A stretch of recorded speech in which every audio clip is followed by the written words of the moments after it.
Urok 26 qrammatikaya baxırıq bugün. Qrammatika tablitsa 2. İkinci tablitsa. Так, bu günləri biz дательный падеж öyrənirik. Дательный падеж существительных и местоимений. Yönlük hal, əvəzliklər və isim yönlük halda. Дательный падеж yönlük hal deməkdir. Burada əvvəlcə bizə veribdir, deməli gördüyünüz kimi kişi cinsini göstəribdir. Samitlə bitən bütün isimlər yönlük halda olarkən uya keçir. Y ilə bitənlər, müəkkəz znakla bitənlər isə yu hərfinə keçirlər. Qadın cinsində a ilə bitənlər, ya ilə bitənlər y hərfinə keçir. İ ya ilə müəkkəz znakla bitənlər i hərfinə keçirlər. Orta cinsdə o uya keçir, y də yuya keçir. Amma cəmdə samitlə bitənlər, a ilə, o ilə bitənlər hamısı ama keçir. Y, müəkkəz znak ya, y ilə bitənlər yam hərfinə keçəcəkdirlər. Tak, belə. Əvəzliklərə baxaq. Притяжательное местоимение mənsubiyyət əvəzlikləri deməkdir. Mənsubiyyət əvəzlikləri kişi cinsində olan isimlə birləşərkən moему, твоему, нашему, вашему, üçüncü şəxsdə его, ее, их, qadın cinsli isimlərlə birləşərkən моей, твоей, нашей, вашей, üçüncü şəxsin təkində его, ее, cəmində их olacaq və orta cins isimlərlə birləşərkən kişi cinsindən eynidir. Moему, твоему, нашему, вашему. Его, ее, их bu üçüncü şəxsin nə təkinə cəmi heç vaxt dəyişmir, olduğu kimi qaldı. Keçdik cəmə. Cəmdə im şəkilçisi qəbul edir adətən. Tak, burada moim, твоим, нашим, вашим im qəbul etdi. Его, ее, их olduğu kimi qaldı, dəyişmədi. Şəxs əvəzlikləri isə мне, тебе, нам, вам, mənə, sənə, bizə, sizə, ему, ей, им, ona, onlara deməkdir.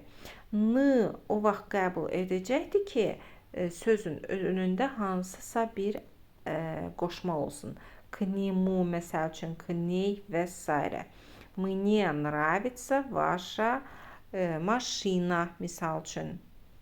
Ему 23 года və s. Мы пошли к нему deyərkən burada k qoyduğum üçün к нему olacaqdır və s. Burada yazılan дочери, дочерям istisna sözlərdir. Матери, матерям, сыновья, сыновьям, дети, детям. Люди, людям, братья, братьям, дерево, деревьям, сестры, сестрам istisna isimlər həmişə əzbər öyrədilir. Və употребление дательного падежа, yönlük halın işlənməsi. Nə vaxtı isimlər yönlük halda olur? Birinci, кому, чему sualına cavab verərkən. Burada yazılıb, отвечать на вопросы кому, чему. Məsəl üçün, я дарю подарок кому, моему брату. Kimə, nəyə sualına cavab verərkən, mən hədiyyə verirəm kimə, qardaşıma. Dəyişir. Burada yazılıb eyni zamanda, əsasən bu tip cümlələr дарить, давать, покупать, рассказывать, помогать, объяснять и так далее. Дарить hədiyyə etmək, давать vermək, покупать almaq, рассказывать nəql etmək, помогать kömək etmək, объяснять izah etmək. Bu kimi feillərlə işlənir. Bu feillər qoyularsa bundan sonra gələn isim olur dательный падежdə. Yəni kimə izah etmək, kimə kömək etmək, kimə nəql etmək, kimə hədiyyə etmək, kimə almaq, kimə vermək və s. İkinci, əgər yaşdan söhbət gedirsə, возраст yazıb. Возраст yaş deməkdir. Bu vaxtda yenə də кому, чему sualına cavab verir. Сколько лет? Кому 20 лет misal üçün belə sual qoya bilərik. Tak, yaşlardan söhbət gedirsə deməli oldu. Yenə də olacaqdı дательный падежdə. Misal üçün, моей подруге 28 лет. Кому 28 лет? Mən rəfiqəmin 28 yaşı var. Kimin 28 yaşı var? Və yaxud da sualı belə də qoya bilərəm.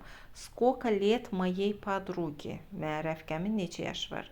Нашему городу 500 лет. Bizim şəhərimizin 500 yaşı var. Чему 500 лет? Bu rus dilində bizə deyə rus dilində nəyin 500 yaşı var? Belə çıxır tərcümə. Сколько лет нашему городу? Şəhərimizin neçə yaşı var? Üçüncü предпочитание. Yəni üstünlük verirəmsə. Bu vaxtı nравится xoşuna gəlmək, понравится xoşuna gələcək. Bu feillərlə işlənir əsasən. Misal üçün, моему другу нравится этот праздник. Mənim dostumun xoşuna gəlir bu bayram. Sual qoyarkən, кому нравится этот праздник? Bu bayram kimin xoşuna gəlir? Что нравится моему другу? Mənim dostumun nə xoşuna gəlir? Моим родителям понравилась вечеринка. Mənim valideynlərimin xoşuna gəldi şənlik. Кому понравилась вечеринка? Kimin xoşuna gəldi вечеринка, şənlik? Что понравилось моим родителям? Mənim valideynlərimin nə xoşuna gəldi? Nəyi bəyəndilər? Дальше. И разрешение и необходимость icazə vermək və yaxud da nəsə labüddürsə, mütləq lazımdırsa, bu tipli cümlələrdə yenə də olacaqdır. Дательный падежdə və bu vaxtda можно olar, nizya olmaz, нужно lazımdır, nada yenə də lazımdır. Bu feillərlə işlənəcəkdir. Мне нужно və yaxud da мне nizya курить. Mənə siqaret çəkmək lazımdır, mənə siqaret çəkmək olmaz. Və yaxud da мне нужен зонт, mənə çətir lazımdır. Мне нужна книга, mənə kitab lazımdır. Мне нужно молоко, mənə süd lazımdır. Мне нужны игрушки, mənə oyuncaqlar lazımdır. Нужно gördüyünüz kimi kişi cinsli isimdən нужен, qadın cinsli isimdən нужна, orta cinsdə нужно, cəm isimlərlə нужны kimi dəyişəcək. Мне надо много работать və yaxud da мне нужно много работать. Mənə çoxlu işləmək lazımdır. Burada надо, нужно ikisindən birini qoya bilərəm. Və sonda predloglar po, k predloqlu işlənirsə, deməli, podan, k-dan sonra gələn isimlər oldu dativli падежdə. Я скучаю по моим детям. Mən uşaqlarımdan ötürü darıxıram. По кому ты скучаешь? Kimin üçün darıxırsan? Sual belə qoyuruq. Завтра я иду в гости к моей бабушке. Sabahları biz nənəmgilə qonaq gedirik.